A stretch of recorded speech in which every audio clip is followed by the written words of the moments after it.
जय जगन्नाथ दर्शक बंधु मु आज श्रीमद् भगवत गीतार मौलिक रूपरे बहिरु प्रथम अध्यायर 39 श्लोक पढ़ी आपण मानक शुणेबी।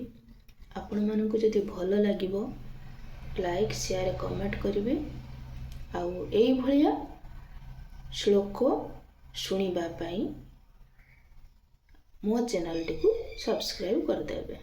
आसंतु शुणिबा 39 श्लोक। कूलक्षये प्रणश्यन्ति कूल धर्मा सनातना धर्मे नष्टे कूलं कुत्स्नम धर्म विभवत्युत। ये हूँ संस्कृत रे अनुवाद अच्छी।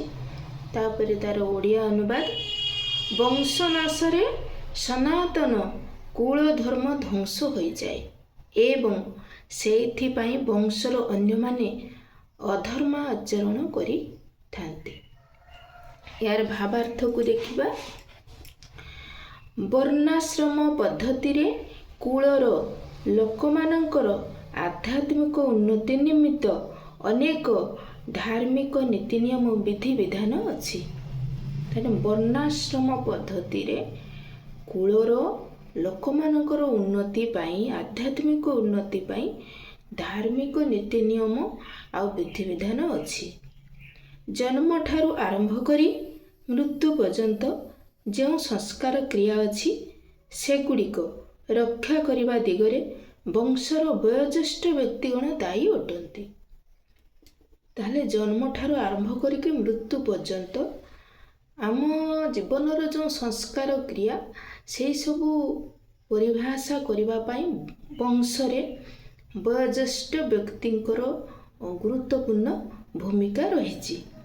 किंतु वयोज्येष्ठ व्यक्तिगण मृत्यु मरण कले ए कुलधर्म संस्कार क्रिया बंद हो जाई पारे एवं बंची रहुथबा अल्प वयस्क व्यक्तिगण अधर्माचरण करि पारंती एवं तद्वारा सेमाने आध्यात्मिक उन्नति करिवार सुजोगरु वंचित होई पारंती।